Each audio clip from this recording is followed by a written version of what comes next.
Yeah, I mean, basically, Neil approached me about setting up the Zap Club in a permanent venue after a few years of peripatetic travelling around. I was very excited about it because obviously there was such a growth of comedy, especially, but performance art, music, and the start of almost clubbing, the beginning at that point. So, yeah, we set up the Zap Club to kind of create a platform for people to experiment in whatever art form they fancied. Could you go through some of the people who... Yeah, well, I'd better to talk through the kind of things. It was very much the comedy at the time. It was very much about drilling, John Collins' fan club, and that kind of wacky end of things with Fanny the Wonder Dog, right the way through to Jeremy Hardy, who sadly died. And all the kind of main comedians. But those comedians then, in an evening, and typically even at Zap, would have a bit of performance art, some comedy, a live band, and finishing off with disco. So the whole point was to kind of create a kind of, almost like a kind of fruit salad of performances. And, people often, were experiencing the most weirdest bit of performance art, followed by a kind of very kind of expansive piece of music. So there was a whole array of things, and the idea really it was not so much about the kind of the opportunity, but to give audiences the opportunity to see those artists, for artists to be able to give their work a platform. And we even had with Ian Smith a night very much about platform, which was he did on a weekly basis, where anybody could go along and do what they wanted to do. And that could be anything from literally someone playing the guitar, to someone reading poetry, to someone doing something very strange. But also all the people who worked there had to perform. We had this theory, and I think it's an important theory, that in order to really understand and be sympathetic to an artist, you should perform yourself. So I performed. I ended up in an obelisk, naked, covered in wallpaper paste, dyed red, bursting out with a loud soundtrack. Neil performed in bands and read weird poetry.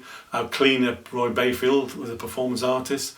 Ian Smith. So, it meant that the whole melange, that created, including things like James Bond the Panto, where our performances, the performances of the club were also part of what the people who worked there did. With such a broad range of work, such a melange, as you put it, was there a ready audience out there for such a diet of work?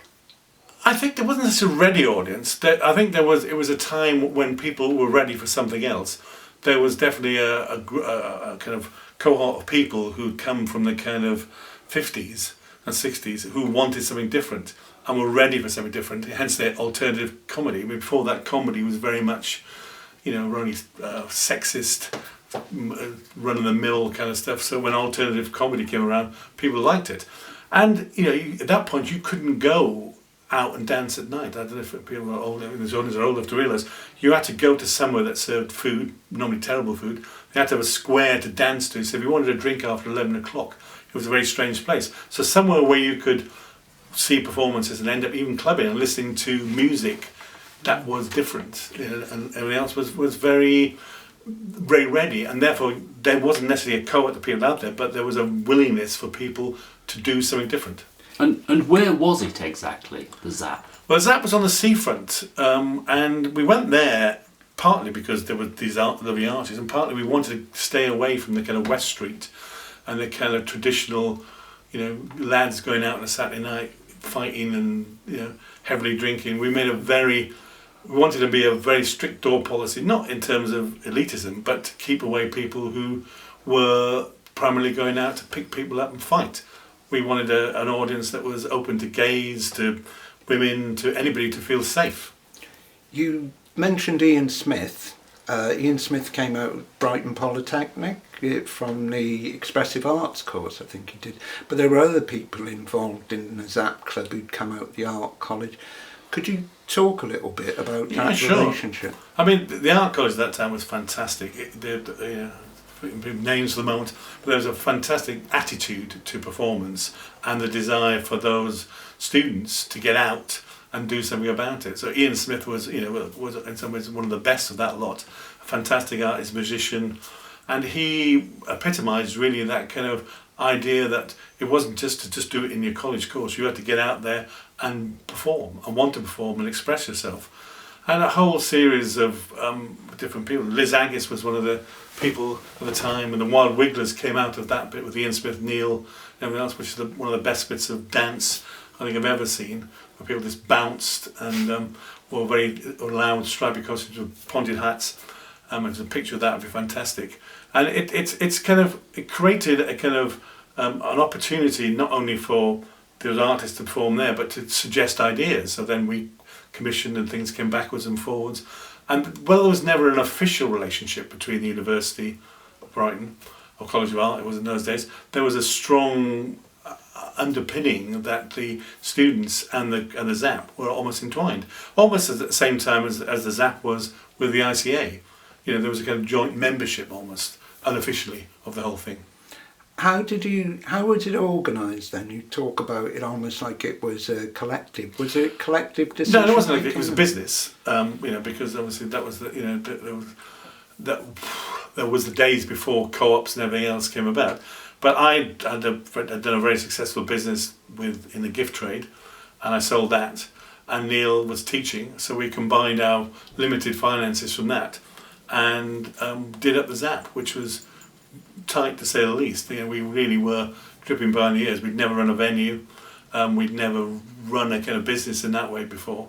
I'd been a social secretary in my college days, and Neil had obviously done the peripatetic ZAP, so we knew what we were talking about, and we were very excited by the artists that were around that time. I remember seeing, Trevor Stewart eating his brains from Lumia, and things like that. I thought, this is something very unique and very special, and that's why in the early days the ZAP was full to the brims with opportunities. Theatre Complicity did one of their very early shows. Their Stomp, one of the first shows happened there. There was an experimental and almost we want to get on with it view, even though the venue itself was far from perfect. It was damp, probably not designed in the same way as a modern day venue would be, but the willingness of the staff and ourselves to make something special happen was quite unique. You talked as well about things happening outside of the ZAP Club, which were promoted by the ZAP Club. Could you go and say something about that? Yeah, our kind of notoriety grew, and people wanted to say, what was the Zapper? And then people like Michael Morris at the ICA, so we started doing more and more work at the ICA. So when we did James Bond the Panther, went there. I think we were hired to do the 40th anniversary that they did at the ICA. So there's a lot of exchange of ideas going back that way. But saying the South Bank wanted to see what we were up to, so we did events as part of the thing, the Telltale Hour, which needed the Comic Edge, which I did, where we were looking at artists from different genres and seeing how they performed in very different environments. So yes, but also simultaneously there was a financial imperative. We had literally, I think at that point, £1,000 a year from the Arts Council, which was such a joke in terms of what the money. They really didn't understand it. Liz Agus, who was I think one of the British greats of dance, couldn't even get funding at that particular time. There was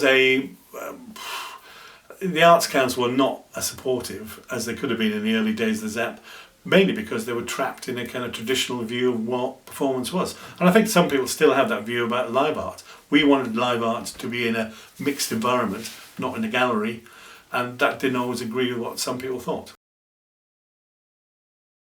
Could you tell us a little bit about the physical movement from the ZAP Club onto the beach and things like that, how events started to move outwards and eventually became a tent, I believe. Yeah, the whole kind of movement on, really, the ZAP at that point was a 200 capacity venue, and we wanted to do things. We were approached with live music, bands, everything else, to do something different. Sonic Youth wanted to do a performance on the beach. And whilst that now, there's so many bands that performed on beaches, then it was like I was almost on the phone to the police, stopping the riot squad coming down because they thought, the end of the world and riots were going to happen, even though it was quite a relaxed gig to say the least. Or, we put our Chaos on, and that was an event that happened in a tent. We also did a lot of ZAP on tours, including the ZAP tent, which had a mixture then of bands and comedians, performance artists, etc., that toured around from everywhere from Sheffield to Brighton and all over the UK, on the South Bank, for example. But for us, really, it was an expansion of the ideas and taking them and moving on into different areas of the country and developing new audiences. At that point, from what your original question was there an audience in waiting? There wasn't, but not only us, but other organisations like the Leadmill, Sheffield and Hacienda and Midland Group or whatever, lots of other organisations of different areas started growing in popularity, and there was suddenly a massive move. Alternative comedy suddenly became huge. Acid house became the kind of international kind of music genre of the time. Street arts suddenly took off from a kind of occasional bit of something happening into things like the streets of Brighton, but also we had a national street arts festival which went around the whole country, and suddenly the desire for artists and audiences to engage outside of venues became a much greater thing than when we started.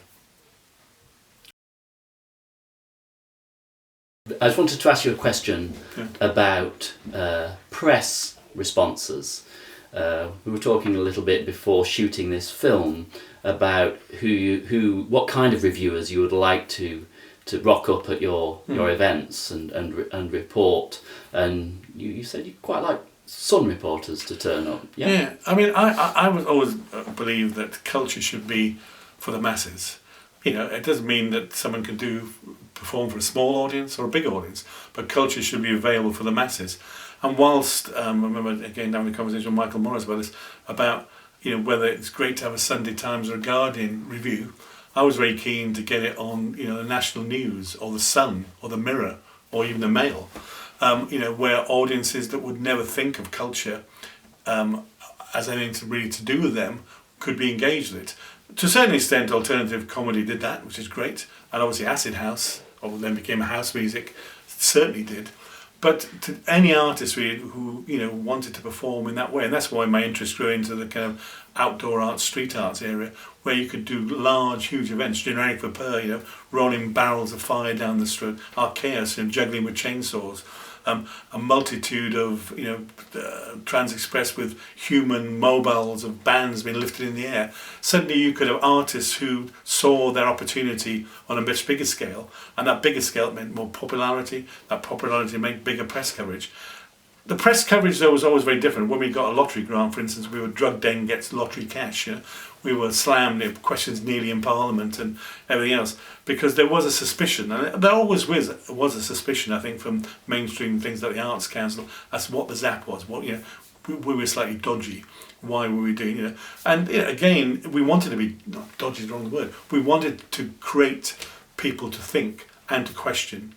And I think if art and venues make audiences and artists question, that's a fantastic thing.